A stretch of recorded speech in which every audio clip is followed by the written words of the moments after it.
نحمده ونصلي ونسلم على رسوله الكريم وعلى آله وأصحابه أجمعين اما بعد۔ آج مجھے مولانا طاہر اشرفی صاحب کا ایک ویڈیو کلپ دیکھنے کا موقع ملا۔ کہیں سٹیج لگا ہوا ہے، ارد گرد شیعہ اکابر بھی بیٹھے ہوئے ہیں اور وہ اس میں خطاب کر رہے ہیں کہ جو آدمی یہ کہتا ہے کہ اذان میں خلیفتہ بلا فصل کہنا یہ دہشت گردی ہے، وہ خود سب سے بڑا دہشت گرد ہے اور انتہا پسند ہے۔ جب میں نے یہ کلپ سنا، فوراً میرے دل میں آیا یہ بات تو سب سے پہلے میں نے کہی تھی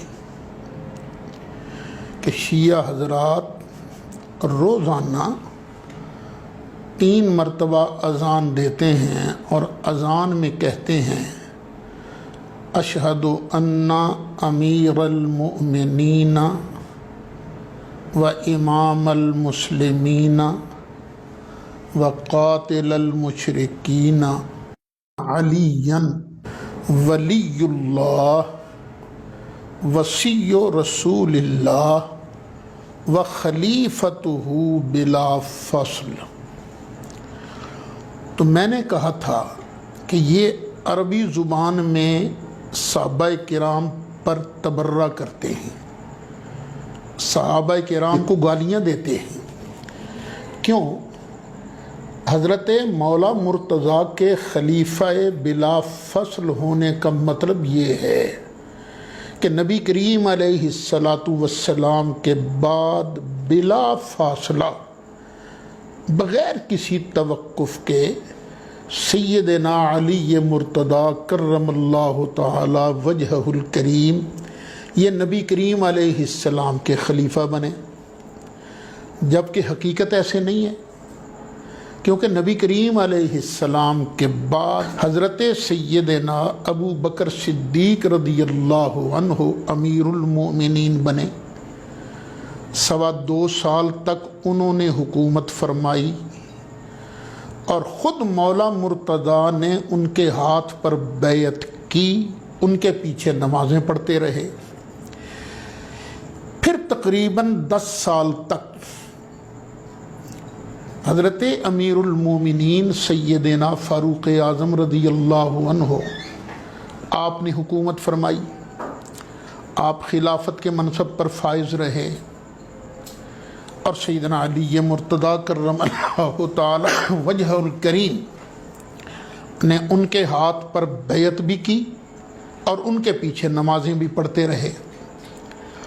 پھر 12 سال سے کچھ اوپر امیر المومنین نبی کریم علیہ السلام کی 2 شہزادیوں سیدہ طیبہ طاہرہ حضرت رقیہ اور سیدہ طیبہ طاہرہ حضرت ام کلثوم کے شوہر نامدار حضرت سیدنا عثمان غنی ذو النورین رضی اللہ عنہ آپ نے خلافت فرمائی۔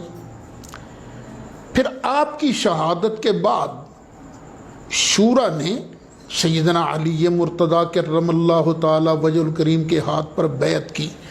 یوں تقریباً نبی کریم علیہ السلام کے 25 سال بعد تقریباً سیدنا علی مرتضیٰ نے خلافت سنبھالی۔ اذان جیسی مقدس چیز میں جھوٹ بولنا کہ حضرت علی مرتضیٰ نبی کریم علیہ السلام کے فوراً بعد خلیفہ بنے تھے، یہ جھوٹ بولنا یہ انتہائی شرمناک بات ہے۔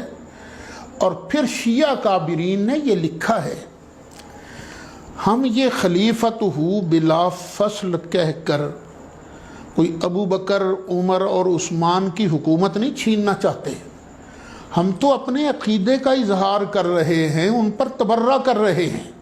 یہ شیعہ کابرین نے خود لکھا ہے۔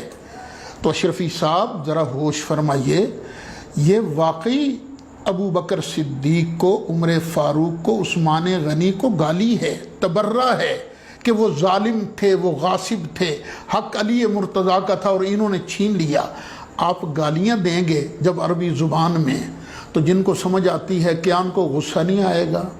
غصہ چڑھے گا۔ تو دہشت گردی کا تو موجب یہ بنے نا، سبب یہ بنے۔ تو آپ اپنی رائے پر نظر ثانی فرمائیے، اور آپ یوں شیعہ حضرات کے ہاتھوں میں مت کھیلیے۔ اقتدار آنی جانی چیز ہے، آج آپ کے پاس اقتدار ہے، کل نہیں ہوگا، پھر اس وقت کیا کریں گے؟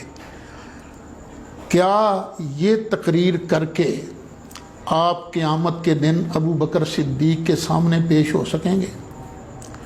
کہ آپ یہ تقریر کر کے حضرت عمر فاروق کی بارگاہ میں حاضری دے سکیں گے؟ کہ آپ یہ خطاب کر کے کہ خلیفتہ بلا فصل کہنا کوئی گناہ نہیں ہے، کوئی دہشت گردی نہیں ہے، کیا سیدنا عثمان غنی ذو النورین رضی اللہ عنہ ان کے سامنے پیش ہو سکیں گے؟ کیا مولا مرتضیٰ کے سامنے آپ پیش ہو سکیں گے؟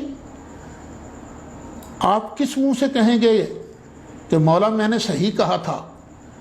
کیونکہ مولا مرتضیٰ نے ان تینوں کو اپنا امام مانا ہے، اور آپ یہ کہہ رہے ہیں کہ ظالموں کو امام مانا؟ نا، علی مرتضیٰ عادل تھے، علی مرتضیٰ منصف مزاج تھے۔ وہ کہتے تھے ابھی میری حکومت کا وقت نہیں آیا، ابھی میرا خلافت کرنا یہ ایسے ہی ہے جیسے کچا پھل توڑ لیا جائے۔ کیا آپ کو یہ ساری باتیں معلوم نہیں ہیں؟ مولا حسین وہ تو یزید کے ہاتھ پر بیعت نہ کریں، سر کٹوا دیں۔